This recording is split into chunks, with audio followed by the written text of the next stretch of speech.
and thanks everyone for joining us on this afternoon or morning or evening, depending on where you are. I'm Kevin Duggan. I'll be talking to you today about mixed model value streams.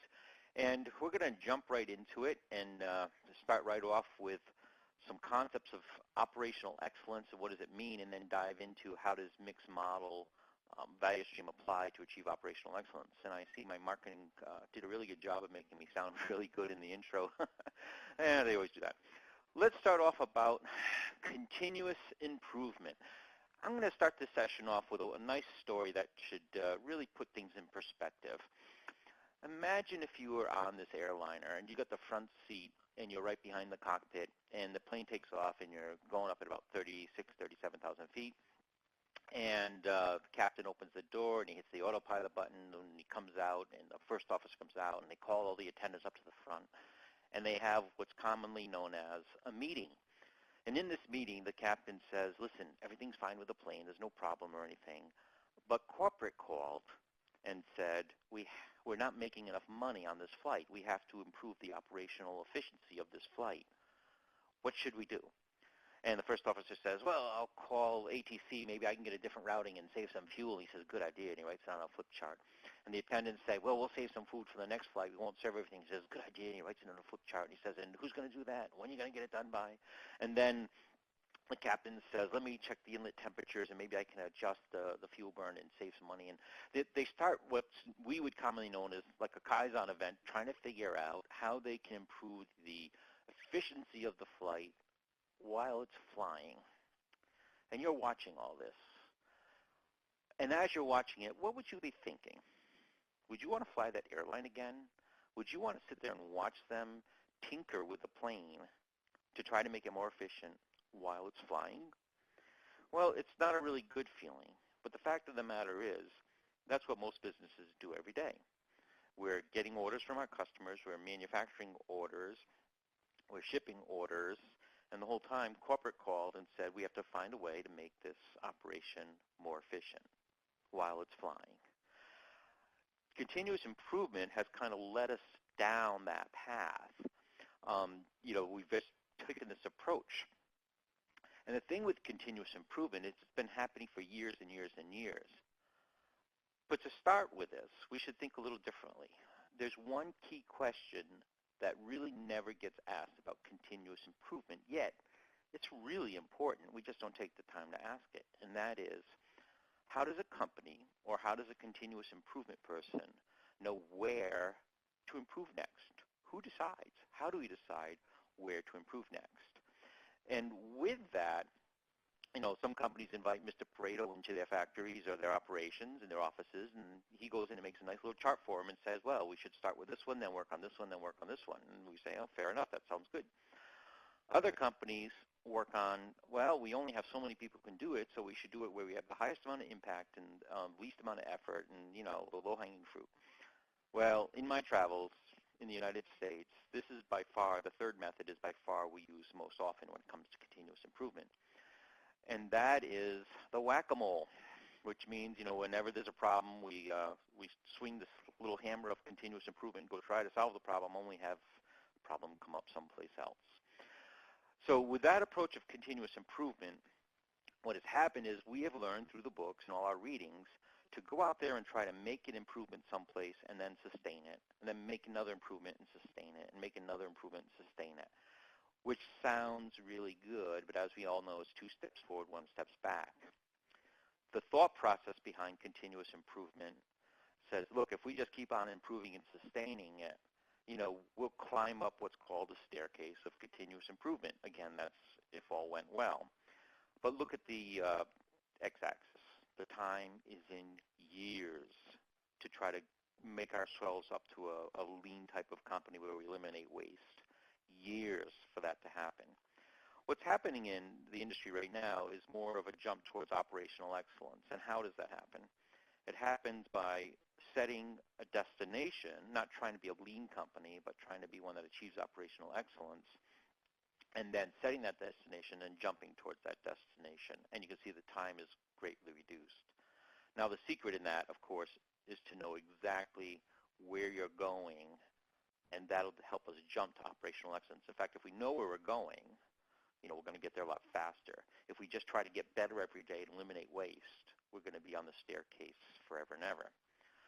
So with that, we're going to look at a little bit about operational excellence and then jump into how mixed model supports it, because we're definitely going to need to have mixed model value streams in order to achieve operational excellence.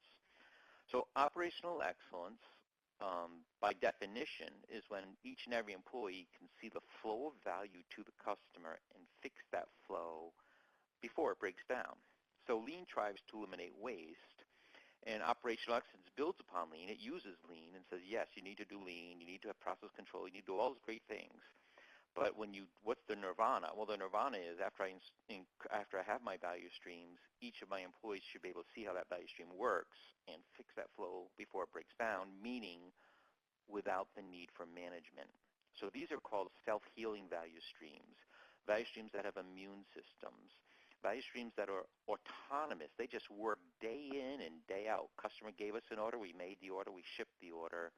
What's the big deal? We don't have to have meetings and status updates and morning meetings and afternoon meetings.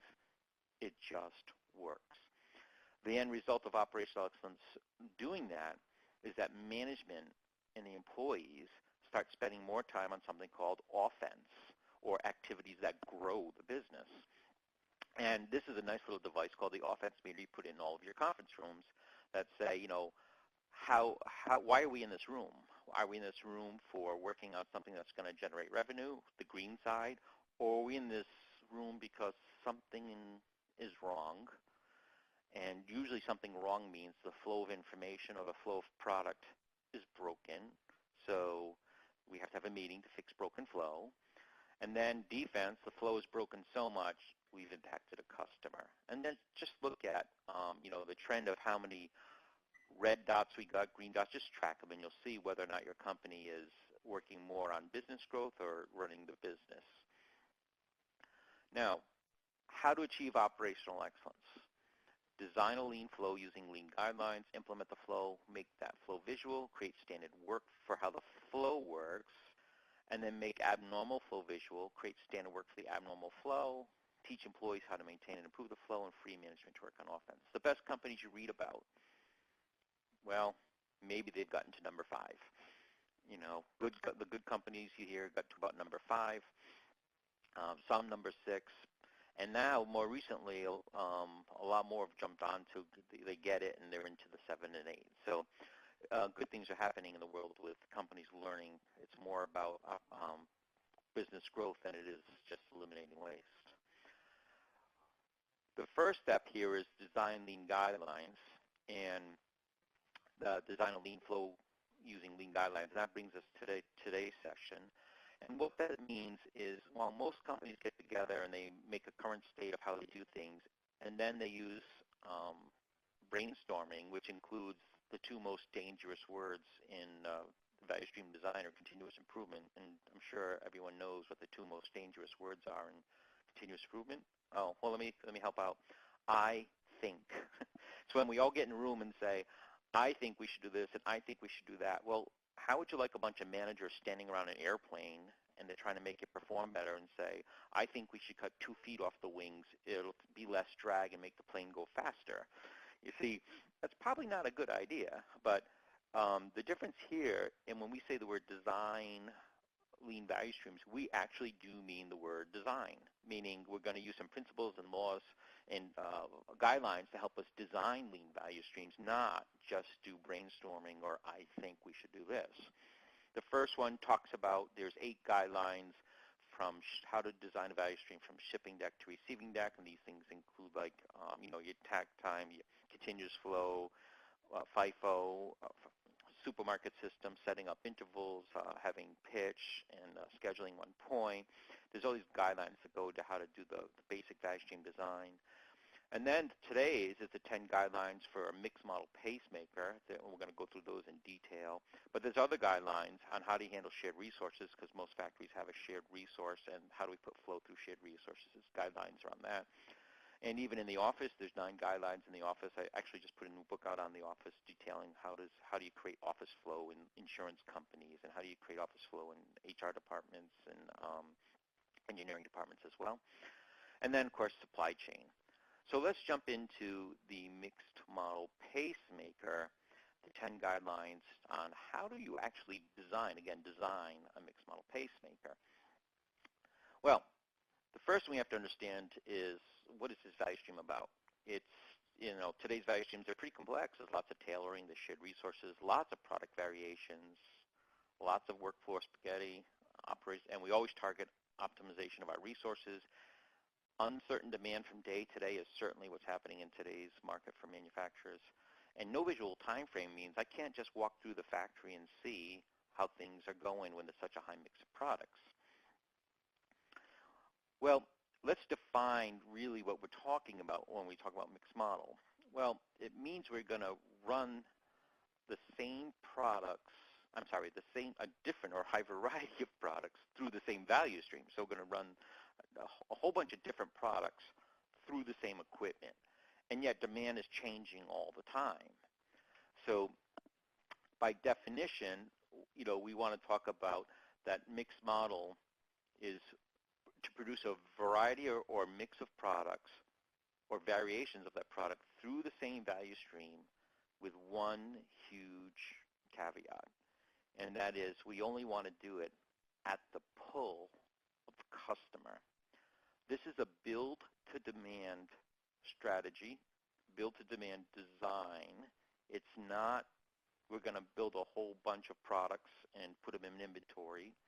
It's not an automotive technique where we build a whole bunch of cars and we just put them in dealerships. This is more of a, how do I build, like in aerospace, oil and gas, medical, how do I build to demand each and every day when the mix changes? That's what we're talking about here. To start with, well, I do a lot of teaching, and sometimes when I teach, I just like to give the answer slide to begin with. So what you're looking at is the answer slide. Now, at this point, you're going to say, well, how do you do this, and what assumptions did he make? And let's just look at the slide and say how a mixed model value stream would perform so you'll know what we're going after. What's the point B we're going after here? And then I'll go back and break down what magic did I use to get here. So your answer slide, what we're trying to do, how a mixed model works is this. We have selected a product family, and I'll go through that later how we did it. And the product family is A all the way through I. We have demand for all the products for that family. It totals up to be 450. We design our value stream to be able to do that. We've designed our value stream to be able to do that. But what happens when we design a value stream to do that is the orders come in just maybe a little differently. So if we look at our orders, we thought we'd get 65 on part A, but we only got 54. B was pretty good, and C was a little off, and D was a little, they're all a little off, so we didn't get the exact demand that we thought we were going to get. All we have to do is look at the bottom number. It was designed to handle 9 products with a total volume of 450. The actual demand came in as 9 products with a total demand of 426. So we asked the question, is 426 less than or equal to 450? And the answer is yes. And we say, no problem. Run the products. Just throw them in the schedule box. Off you go. That's the amount of scheduling we would do. On Tuesday, we would say, is 477 less than or equal to 450? We say no. Oh, Tuesday's got a problem. What should we do? Well, we can work overtime, add more resources, add more people. The answer is we do plan B. And the point is we have one that everybody knows. When demand exceeds our volume, this is what we do. On Wednesday, we're fine. 411 is less than or equal to 450. Same as Thursday and as Friday. Now, here's the kicker. We're taking a family and we're just saying, hey, is the volume less than 450? Yeah, well, we can run it, no problem. Imagine if all your suppliers did this with you, and if all the supply chain ran like this, that you're just going to give the orders, and the supplier says, is it less than 9 products? Yeah. Is it less than 450? Yeah. Then we're going to be successful making that for you, no problem, each and every time. So this is a really good way to not only determine what capability you can produce at, but what capability a supply chain is. And a good point here on the word capability. Capacity usually refers to volume, how much of the stuff you can produce. Capability refers to volume and mix. I can produce a total volume of 450 with a mix of 9 products. So that's what the word capability means. Now, how to determine a mixed model pacemaker? These are the questions we use to guide us, the design questions, the design guidelines. The first question is, do you have the right family? And we're going to dive into that. So product families is the most important step and companies most often skip this step. It's the most important, but they tend to skip it. So product families are created by using a formal matrix. But before we get into the matrix, what a real key point is this. The decision on what a family is made on the right side of the matrix where it says assembly steps, dedicated equipment. Those determine the families. We do not look at the entire matrix to determine what the families are. We look where we can dedicate equipment to determine where the families are, and we leave the shared resources separately. Very important. That's why that vertical line is there. So product families are determined on the right side of the matrix where we can dedicate equipment. The next thing is we would just make a matrix and show all the equipment and show all the products that we make. And these could be parts or these could be end items, depending on what your product is.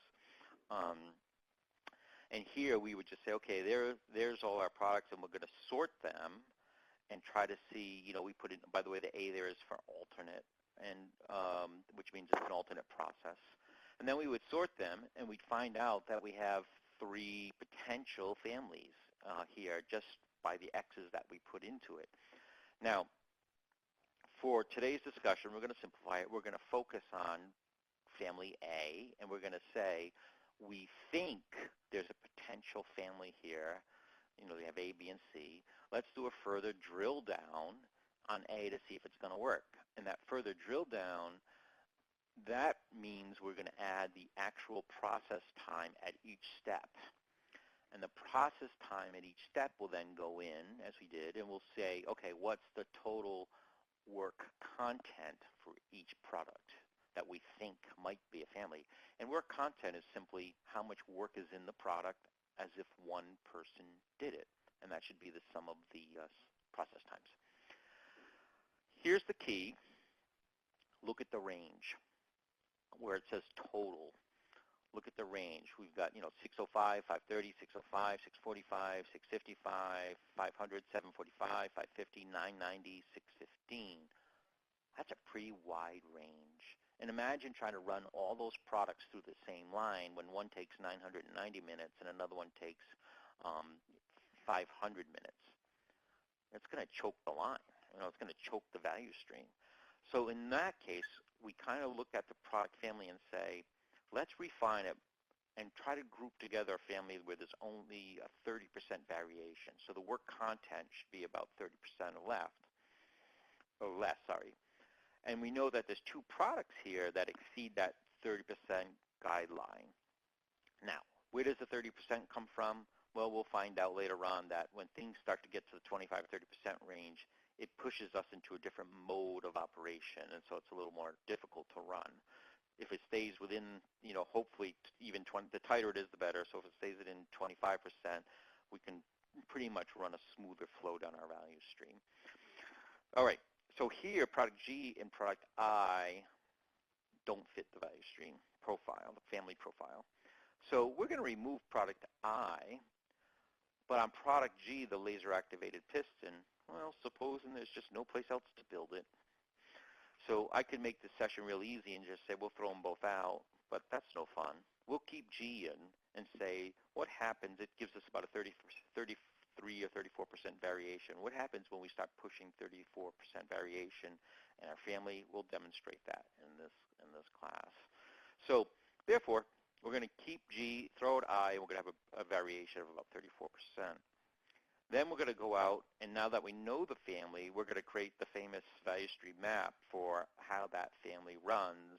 So we're going to draw a value stream map of just those products in that family, and we'll map that from door to door, and that's your current state map. All right. It's time for our first polling question. So if you could just give it a quick click. has your company or have you created a detailed product family matrix of the products and processes that you have? Go ahead, take some time, answer to that, and I'll give you just a couple of seconds here to punch it in, and then we'll share the results with everyone. They're coming in really good. That's good. You guys are quick clickers. That's good. So we're just about there, and let's see what's going on. A little bit more. All right, have you created a detailed product family matrix? And that would list all the products on the left and all the processes or services. By the way, product family matrix can be used in the office as well as in the manufacturing floor. You can create service families in the office by looking at all the office activities and the service that the office provides. Okay, let's jump to the slides. Let's see if we can get the results. With 81% in, it looks like 58% said no, they haven't. 42% said yes, they have. I will tell you, without a proper product family matrix, it's a big risk that when you design your future state flow, it will not flow that well because we'll have too much variation of the products trying to attempt to go through that value stream. So we shouldn't assume it, and we shouldn't assume it's by sales. We should assume by work content and process flow. That's what describes the value stream. And another side point is one product family equals one value stream.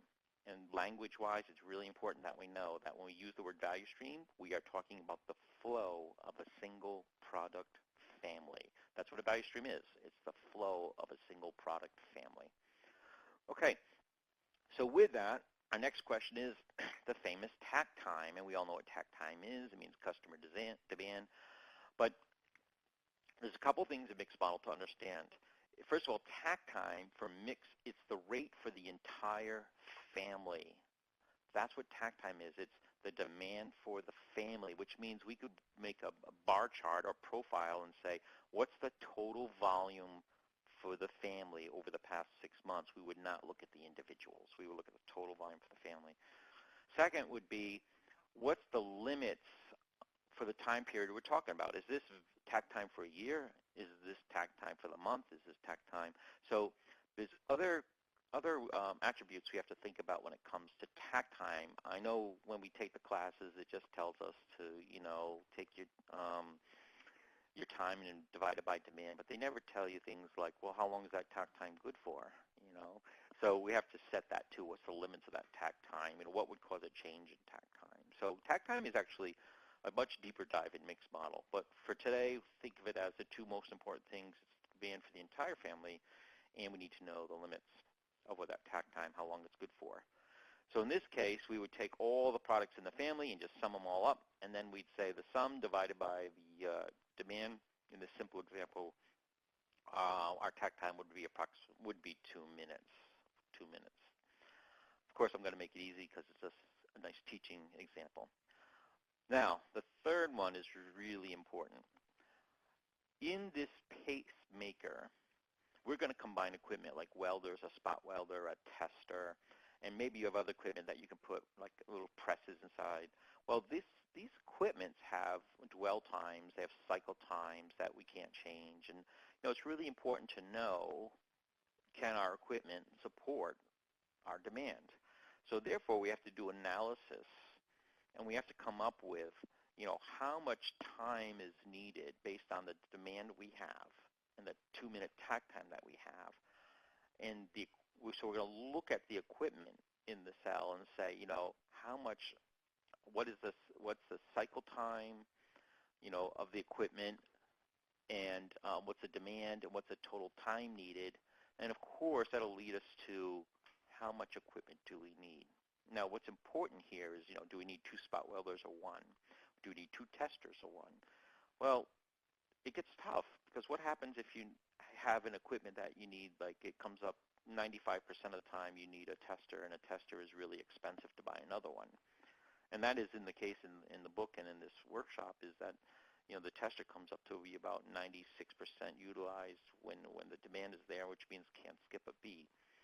And that drives you to say, well, what can we do to get the testing time down? so it drives you to say, gee, we really want our testing time to really be, so we're loading that equipment to about, maybe 80%, not 95%, because there's going to be changes in the mix and changeovers. And notice I do call it equipment loading, not utilization, and that is because loading is, if I put this load of the family on this equipment, what will happen? Utilization is what happened last month. It's looking back, how well did we utilize our equipment? That's not a really good measure of equipment. Equipment loading says, if this is the value stream, what's the load that goes on the equipment? And a simple bar chart will help us understand how much load goes on the equipment, and something we can illustrate and teach others.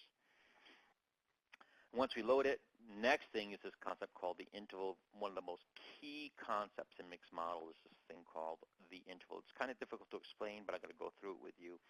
Every pacemaker needs to have an established interval, whatever it is. Now, the interval means how long will it take to run through the mix of part numbers that are in a family.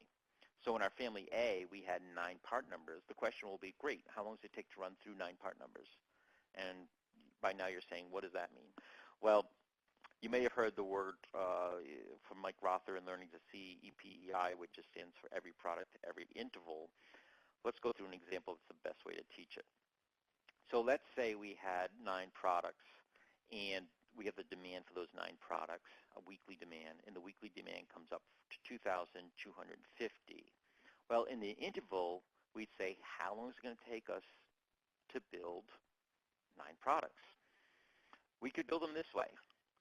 We could build them all our A's, then switch over to B's, then switch over to C's, then switch over to D's, and at the end of the week, we would have produced 450 a day, and we would have produced all of the part numbers. And that would have taken us 1 week to do. So the interval in this case is 1 week to cycle through all of the part numbers. We could have also built them this way, where we built a little of the product each day, a little of every product each day. And here, the demand, the production output is still 450, but we cycled through all the part numbers in 1 day. So this is a really key question, because you have to look at it and say, which is better? I do it by week or do it by day? Now, the smaller the interval, the better. The more responsive to customer demand, the more flexible you're going to be. But of course, it's going to drive you to have very short changeovers. But that's not a bad thing. The key point I'm trying to make in this class is, whether it's a week or a day, every pacemaker has to have an established interval. It could be 2 months. That's okay, as long as you established it. And then you can try to drive it smaller. So where do you start? Look at how often do you ship to customers, how often do you cycle through your finished products. Right now, if your interval is 3 months, you can say, well, 3 months. Let's see if we can start with 2 months and see what happens, and then this is all based on math, and you can do some spreadsheets and say, yeah, if we get our setup times down to 20 minutes, we can support a 2-month interval. And it's really key the way I said that. We do not look at setup times when calculating the interval. We'd actually do it like this. We would say how much time we would select. We could select, let's say in this case, we selected 900 minutes. The effective working time is 900 minutes, 2 shifts. How much total time is needed? We take our cycle time times our demand, and we say, we need 800 minutes of working time. So our time left for changeovers is 900 minus 800, or 100 minutes. If you have 10 part numbers, that's 10 minutes a changeover. This is how you come up with what should our target times be for setup reduction. So rather than management coming in and saying, you have a 2-hour changeover, your stretch goal is to get that down to 10 minutes, we would do an interval calculation and say, do you know if you got your changeovers down to 30 minutes, we could run an interval of 3 days. And at 3 days, we currently run it at 2 weeks. 3-day intervals would make our customers ecstatic and very happy. So therefore, we're going to target a changeover of 30 minutes. And that's how setup times relate to satisfying what customers want. Time for our next polling question. The interval concept is very unique, very tough. I'd like to know, is the concept of interval for mixes used in your current scheduling methods? Do you consider that? Do you use interval scheduling at all? because interval scheduling is it's a very powerful technique as it does relate all the way from the supply chain. It relates all the way out to how you satisfy customers. It relates to sales talking to a customer. When sales is talking to a customer, they say, okay, we can have that on Friday guaranteed. Why? Because sales knows they run an interval every 2 days, and today's Wednesday, they'll cycle it through and get it out by Friday. So interval is a huge, powerful concept. It's like designing how the engine will run, and then after there we just say how fast do we want the wheels to go and how fast do we want to give it gasoline. But without that engine running at certain intervals, it's not steady. It doesn't have a design. It's whoever screams the loudest gets the order out. So with the interval, it changes all that. It's a really good way of scheduling. Some of you might have done pattern production. You do things in a fixed pattern, and that's like second best because interval is random within the interval. But if you run a pattern production, that's fine. Just keep your pattern to within a fixed interval. We run this every 3 days, this pattern every 3 days. Don't let it overrun and say, well, it's more optimal if we run it, the next 2 weeks like this, and we're going to schedule it this way. We'd rather see it, the interval set, and say within the interval we're going to run a pattern. Okay, we've got about 75% of the data back. Let's see how we said the interval went. So it looks like 75% of the people do not run intervals, and 25% do. Wow, 25, that's great. Great, good job. Understanding intervals and running to intervals is great, so congratulations to the 25% there that are doing it. It's really good. It's a highly disciplined process. That's really good if you can do it. The other 75% is something that we should read and learn about, especially if you're doing mixed model production. Now, let's move on. Balance charts. So I'm going to read this agenda a little bit differently to help convey the concepts here. Do you have the right product families means, do I have the right group of products to flow through this potential value stream? And yep, I do. I refined it. What's the takt time means? What speed? Here's my group of products. What speed do I need to run it at? Well, you need to run it at customer demand. Yeah, what speed is that? So that's takt time. So I have a group of products, and I have speed. Next question is, can your equipment support it? Which means if I'm running this group of products at this speed, how much equipment do I need at that pacemaker? How much do I need? So I have products, speed, how much equipment do I need, and then what's the interval? How fast will I cycle through the different products, the different mixes that can happen, and still support that speed? That's the interval. The next question is, what are the balance charts? And that refers to how much labor do I need at that pacemaker, and how will I balance the labor to support the interval and to support the speed? So the next is labor. We kind of talked about machines, how much equipment do I need, and how much changeovers often do I need a changeover to support the interval. Now we're going to jump into how many people do I need, how much labor do I need to do that. So with that, it's kind of interesting. If all of the products going into the pacemaker had the same work content, I could just march them through. It'd be just like filling water bottles with different liquids. It didn't matter. They all filled at the same time. They just get a different label. Boy, would life be easy when I schedule that pacemaker. But what happens is at different processes like the weld and the assembly and the testing and final assembly, there's different products have different cycle times. So it's not that easy. And this is real life. This isn't the books where all the cycle times are the same. No, cycle times are different. So in that case, we have to build balance charts. And I'm keeping it light here, but the balance charts get into a lot of detail. And we have to think about, things like what's the takt time, and can we do some cross-training? Can the mechanical person do some assembly? We have to think about who can move, who can't move. In other words, if I'm moving operators to different stations, like during the testing, the operator has to watch the test so they cannot move. So we have to kind of think about that. We have to think of material presentation. We have to think about tooling presentation. So there's a lot to think about here, and a really good cell design class would also apply. But the first step is to do these balance charts. And what's important is the balance charts is what we're really looking for is, yeah, we're looking for balance and we're looking for balancing, but we're going to find some charts where the balance doesn't work. And that's why what we're looking for when we do these charts. We're going to find charts where the balance just doesn't work. And that's what we're looking for. That's the purpose of doing them. So in cell design, we try to do them be really efficient and stuff. And what we're doing in mixed model is let's just do a quick balance on all the products going through. Just find a place where the balance just doesn't work. We can't meet our takt time. And it happened in product G because product G we didn't throw out of the family. We left product G in the family. And because we left product G in the family, it had a 200-second time at the tester, yet our takt time is 120 seconds.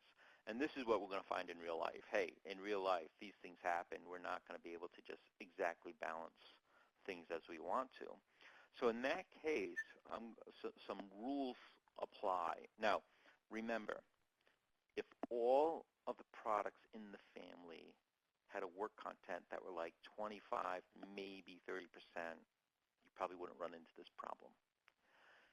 When we balance our product families and one of the products sticks out and says, it's 34% variation, this is what happens. One of the products is going to be a bottleneck. It's going to cause a problem.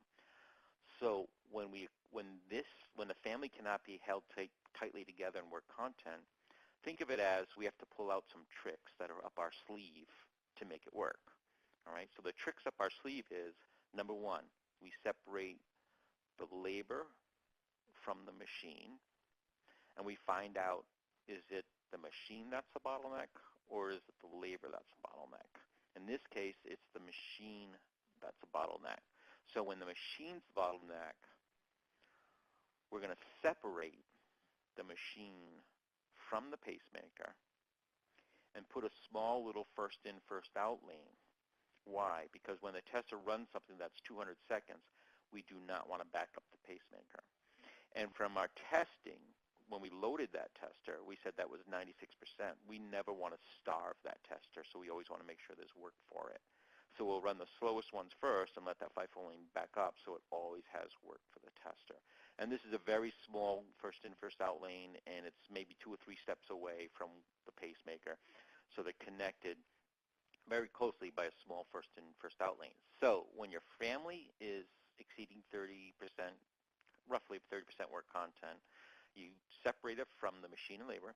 You look at your machine, and if the machine can't do it, then you separate it with a first in, first out lane, and yes, you'll run the machine, like you might stop the pacemaker and run the machine for an extra tester for an extra half hour to empty the FIFO lane each night. And therefore, that's how you maintain the tester with a high cycle time. When it's labor, which will happen as well, you have to make some decisions. What do we do when, it's a labor issue? Well, we then have to go back and look at, what kind of value stream are we dealing with? What is going on, that there's different options that we can do to balance labor. And you have to decide what's the best way to balance labor based on what our business is. In other words, this is a little deep, I'm sorry, but basically, if you are trying to build to a finished goods inventory, then you can take the labor and say, I'm going to level the labor and always have it be consistent, and I'm always just going to, build to my finished goods inventory, and I'm going to fix the schedule the way I want it to optimize the labor. Again, you could have cars in dealerships, or you could have warehouses of appliances, and they just fix the schedule and do that. That's one option, and it works in some businesses. Another option is I'm going to build more to demand by only having a small part of the most often sold products I make, in a small inventory amount, and I'm going to build to demand, and I'm going to do that by varying the labor. When this product runs, I'm going to add labor. However, it's a little bit more than when this product runs. I would group all the products that cause me the problems, like product G, and I'd run those together, and I would do it within the interval. So if the interval is every 3 days, I would take the number of product Gs I have to run for 3 days, and then I run those together, let the FIFO lane back up, and then start running everything else. So there's techniques like that that you would use. How do you know what decision to make? Well, make a nice little grid. It says, are you a discrete manufacturer? Are you a discrete high mix that you build to a catalog? Are you a job shop that you're very customized? Are you low mix, high customization? And you say, geez, I can't have inventory out there. I'm low mix, high customization, or I'm a job shop. That'll tell you, well, I better vary the labor. If you're a discrete manufacturer who can afford some inventory, maybe you can just fix the schedule and have a nice smooth labor. And then you'd go back and adjust your balance charts per what you picked out. And as it's depicted here, product G at the bottom is really saying, look, we're going to let that machine cycle time stay over our takt time, but we're balancing the labor under our takt time. When that runs, we're going to add another person there. So it gets a little bit involved.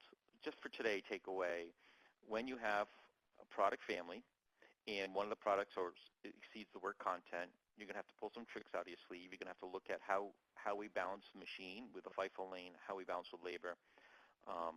Depends on what type of business we're in. And then that all boils down to something. Once we decide all that, we do standard work. And standard work says, hey, we've got to have a preset method. We're doing a mix of products. And, of course, that standard work should be visual in nature because we're going to be running a whole bunch of products through. People need quick references for how to build that product. Pitch. Pitch is a visual way of letting us know if we're meeting takt time.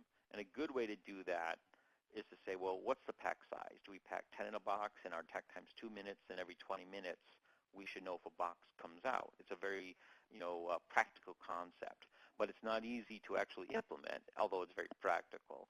So if we think of 4 attributes of pitch, pitch should be visual, it should be binary, it should be anticipated.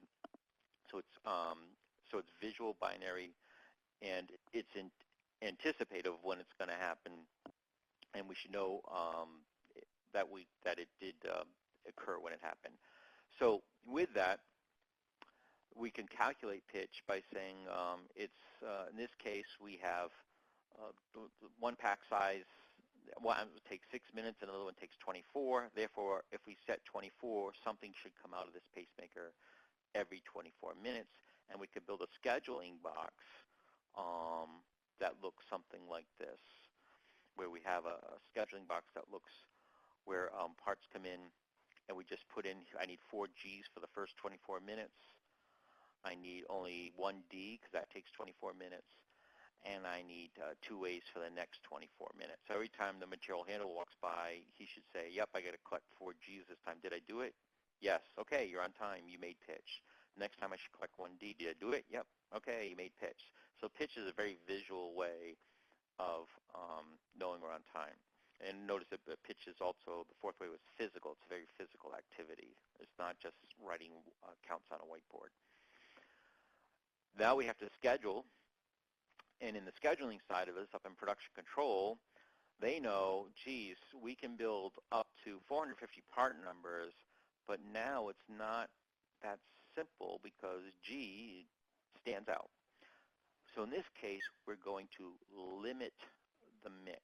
And what limit the mix means, we can build up to 450 units as long as product G does not exceed 20 units. Because product G is the one that stuck out and made us 34%. And so product G cannot exceed 20 units. So we can build up to 9 part numbers with a total volume of 450 units as long as part G does not exceed more than 20. That's what happens, remember, when the product family exceeded the work content range. We test for that condition every day when orders come in through a logic chart, which just says how many product G do you have, how much of this do you have you been exceeded, yes, no. And so a logic chart is like a filter that teaches us, or production control, how to schedule every day. And the great thing about this is that it's standard work for production control. What a concept. No matter who's in production control, they all do it the same way. Okay. The end result of that is production control is that they are able to then say, okay, I'm going to load all my G's first, use 4 operators. Then after I finish that, I'm going to run all the rest of the products with 3. And in this case, this is 2 shifts, which was, of course, 2 shifts was our interval of 900 minutes. So in this case, we would set up, okay, we're going to build all the products for the two shifts here on operator. I know it says shift 1 at the top. I didn't show you the shift 2 slide, but we're going to run all those first and then run all those second. So we're going to run all the products we need for the interval and then level it with the interval using all the operators that need 4 operators first, all the products that need 4 operators, and then move them someplace and then run the rest of the interval with just 3. The end result is our future state map. Now we've created flow from the right side of the matrix, which is the area where we could dedicate equipment, which was the welding, the mechanical assembly, electrical assembly, and then the testing. We've created flow through all that area, which was the right side of the matrix. To the left side of the matrix was the shared resources, which I'm very happy to say would be a whole nother webinar because it's a whole nother deep dive into how to handle shared resources. So we're going to continue to talk about, well, how do you connect the flow through the dedicated equipment, the Pacemaker, to the customer. When we do that, we want to talk about changes in customer demand. And there's a couple of techniques here. So one technique is if you have some sort of small supermarket with the buffers using the common products, you could just increase that as customer demand increases. You can increase the level of that supermarket and have that get triggered by, hey, customer demand does this, open more squares up in the supermarket, and increase or shrink the supermarket. There's also another way to do it, which is if we look at our intervals, it says lead time intervals is a dotted line. The more we shrink our interval, in other words, we can build every product every 2 weeks, but now we shrink our interval to every product every 2 days, the more you're going to match demand. So the smaller the interval, the better. As customers change demand, the more you'll be able to track it. The larger the intervals, the more blocky it becomes, the harder it is to match demand. So it really is all about the interval. And if you have a seasonal business, like you're building lawnmowers and snowblowers, you can use a larger interval on the ramp up, which means, hey, I've got to build everything for the summer, so I'm going to use a larger interval knowing that I can sell this inventory if I produce it. A larger interval on the way up. But once summer is over and demand goes down, smaller intervals is key, because if I build it, I might not sell it. So if you're a seasonal business, larger intervals on the way up, very short, tight intervals on the way down to make sure you're building to demand then. So that's a really good use of intervals in scheduling and connecting to customer demand. Which brings us to our final polling question. Do you have a preset game plan for handling changes in customer demand that does not require a meeting? Which means customer call, they want this, this, and this to happen. Do we have to have a meeting? Which means manager comes in and we do the Monday morning or daily production control meeting, and we have to get approvals and this, that. Or do you just have a set game plan that says, oh yeah, customer wants this and this, we go to plan B. We're going to change our intervals, we're going to do this, and we're going to pull out of the supermarket. We're going to do these things as a standard approach to our meeting changes in customer demand. It's kind of a hard one. I mean, it's a lot of companies, it's kind of hard to do without a design for your value stream. If you've designed your value stream, then it's a lot easier to put a plan B in. If you haven't designed your value stream and it's done through just Kaizen and brainstorming, then it's tougher to put a plan B in. So the answers are coming in. So that's good. That's good. We've got a good polling so far. You guys are being very engaging with the poll. Good to see. Good to see. We've already got 70% of our answers in. We'll see if we can get up to 80%. So click away, and we'll show the results. And here we go. All right. With most of the results coming in, let's see what everybody came up with. So with about 77% of the results in, 72% say no, we don't have a plan B preset and established. 28% said they did. Very, very good for the 28% that do. That's awesome. And 28% of you said, that's great. When something happens, we don't need a meeting. We know what to do. That's perfect. Way to go. Now, with what we've learned today, mixed model pacemaker, it all comes down to designing that pacemaker to function a certain way. And why we use the word design is because when we design the pacemaker to work a certain way, we're now establishing what's called normal flow. It meets, the flow is within the criteria which we designed it. Everything is normal. The FIFO lane's got stuff in it. Is that normal or abnormal? No, it's normal. We designed it to have stuff in it. Okay, good. By knowing normal flow, we also know abnormal flow.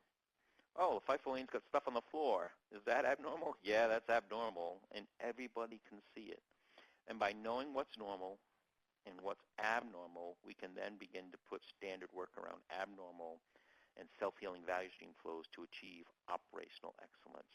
So what is this all about? It's about designing a value stream flow that establishes what we call normal. And in mixed model production, it could be a little in-depth.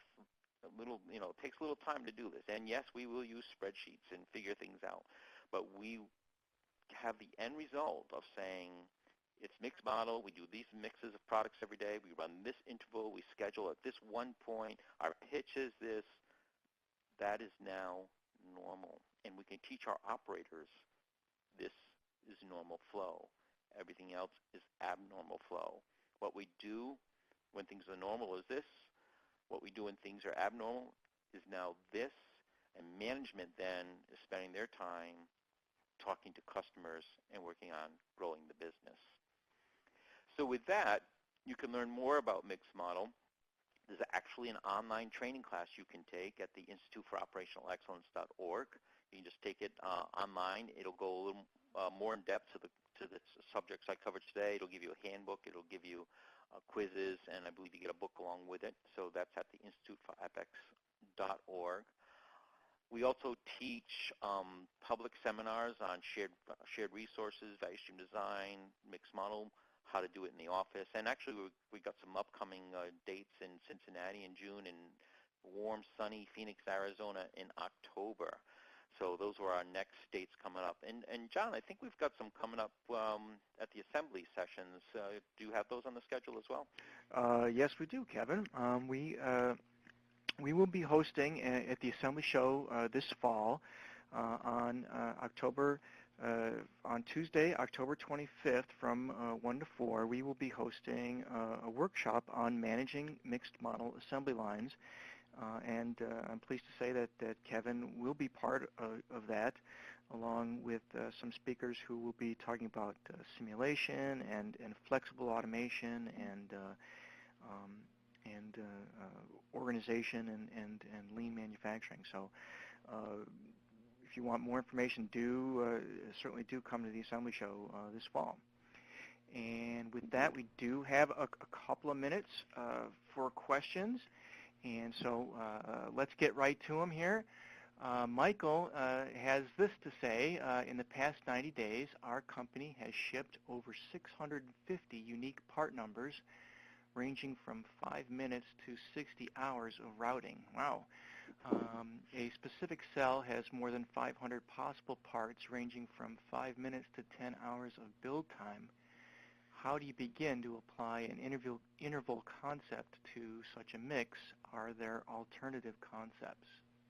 Well, Michael, that's an excellent question, and I'm glad you put in within the last 90 days, because most companies say, well, I ship X amount of products, and I always ask them, how many do you do a week? How many do you do a month? The key here is the range of assembly times I heard was from 15 minutes to hours and hours and hours. That's not going to be good for determining quick response to all your customers. I would have to take a good look at your product family matrix. And if your product family matrix says, yeah, their ranges are from hours to minutes, then I'd have to say, can these ones on hours be built someplace else? So we have the cell that just does the ones that have all the content with the minutes, and can we move the ones with hours? Now, in some cases, you can't. You have only one piece of equipment. They all have to be through the same equipment. So our next best approach is to establish an interval with the ones that have the long work content and the short work content, and then use that concept called pattern production that says, I'm going to build all these, and I'm going to look at optimizing my setups, because if I switch it from this product to this product, I optimize it, and then I would do it that way. But without knowing any more, product family matrix, make sure you understand what the true families are, where you're going to put your pacemaker, and should those ones that take hours and hours and hours go down the same equipment, the ones that take less and less and less, or could they be built in a different area? And if they can't, then we have to start pulling tricks up out of our sleeves to make that happen. I hope that helped. Okay. Excuse me. All right. One more here. Ashok wants to know, when you talk about balancing, are you talking about balancing for each step in the process, or by product, or how does that work? Can you expand a little bit more on that? Sure. Balancing can be a daunting task. It seems like it's, oh my God, I got 600 products to do. I got to balance all these products and stuff. What we do is, in real life, we break it down by categories or types of products, because some products are just another part number with a label change, or they're a different color or something like that. So what we tend to do is group products by certain product type, and then we'll do a rough balance on them. Remember, what are we looking for? We're looking for the ones that won't make our takt time. So yes, eventually, we can use the same as except when we build our standard work instructions. But in the initial balancing that I'm talking about, we can do some grouping of the products and making sure that the build times and the testing times or the equipment times all are within our takt time. So it's not as bad as you think, because we're only looking to say, is there a possibility that one of these test cycles or one of these weld times or one of these assembly times is not going to make our takt time. So our initial rough balance is just checking for that. When we get the people in the cell to actually build the products, we'll do the detailed balance then. Okay. All right. I'm afraid we are out of time. So I would just like to say, please join me in thanking Kevin for his presentation, as well as our sponsor, Duggan Associates. As you exit today's webinar, please do take a couple of minutes to complete our survey. Your comments will help us serve you better. If you have additional questions or comments, don't hesitate to email webinars@bnpmedia.com. We appreciate your time and hope you found this webinar to be a valuable experience. Thank you. Thanks, everyone.